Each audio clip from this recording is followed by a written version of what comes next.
One death is too many. Together, we can do better.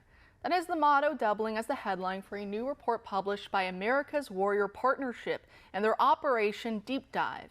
It warns that as tragic as the current military suicide epidemic is, the Department of Veterans Affairs may actually be undercounting the true scope of it by as much as 37%. The American Warrior Partnership contracted with the University of Alabama and Duke University to gather state-provided data, which they then coordinated with the Department of Defense to corroborate military affiliation, service, and cause of death. They were able to obtain data from a sample of 8 states, including Alabama, Florida, Maine, Massachusetts, Michigan, Minnesota, Montana, and Oregon between the years of 2014 and 2018. According to the report, most of the undercounting can be chalked up to inaccurate record keeping or reporting on the part of the state or county.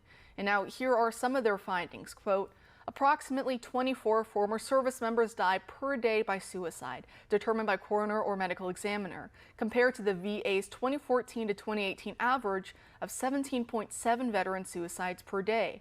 Approximately 20 former service members die per day by self-injury mortality, previously listed as accident/undetermined. Over 80% are coded as overdose deaths. If these 8 states collectively represented the national rate, the combined death rate would be at least 44 former service members per day, which is 2.4 times higher than the VA suicide rate, end quote. Now, as far as I can tell, the term self-injury mortality is being used here to describe risky behaviors like drug use associated with self-harm that don't necessarily rise to the level of suicide per se, but aren't completely separate from it either. Most suicides happen among white male veterans. Other characteristics noted by the report include the following, quote, the longer someone has served in the military, the lower their probability of taking their own life is, 2% for every year served. Those who served in the military for less than 3 years were at greatest risk for suicide/self-injury mortality. Receiving a demotion during military service increased the former service member's odds of dying by suicide/self-injury mortality by 56%. And former service members from the Coast Guard were most likely to die from suicide or self-injury mortality, followed by the Marine Corps, Army, Navy, and Air Force, end quote.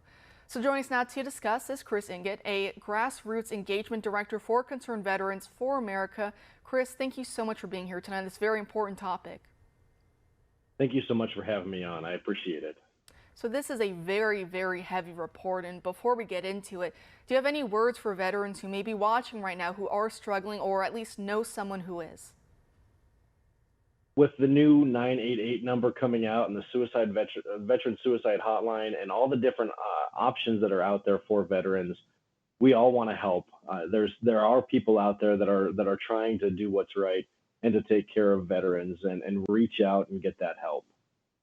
And I know there's been a lot of complaints, and obviously so, with the VA and how they handle things. At least according to this report, it says a lot of it may actually not be their fault in some of the undercounting here. Though, do you think that there is more the VA could be doing on this, or perhaps the DoD more broadly?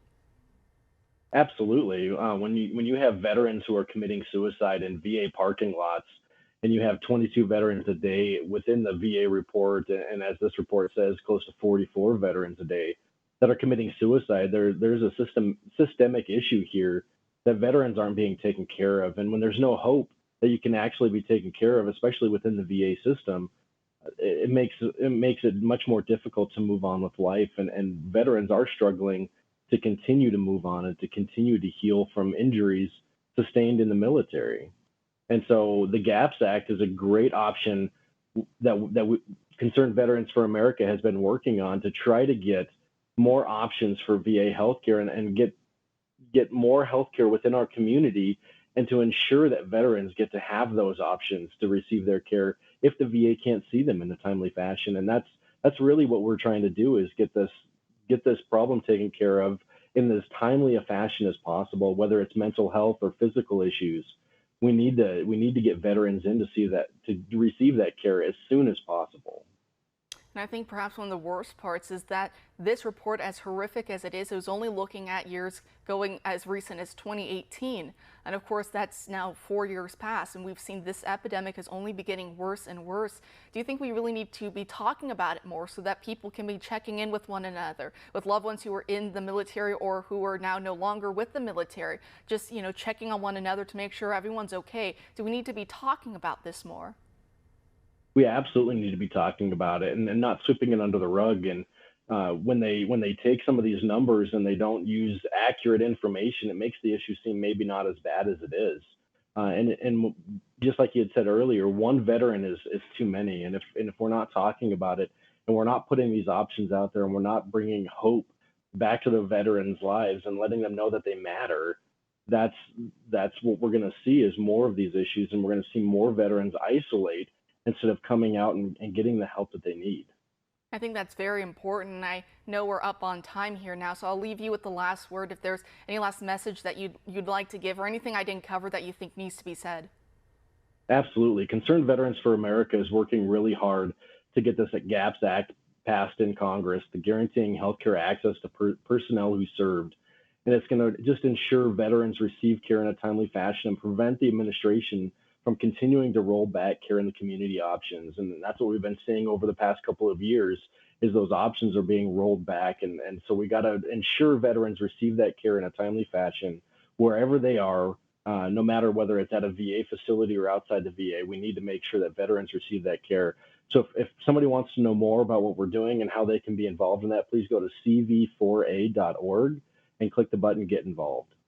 Chris, I really do appreciate you so much for coming on tonight about this. Thank you for joining us.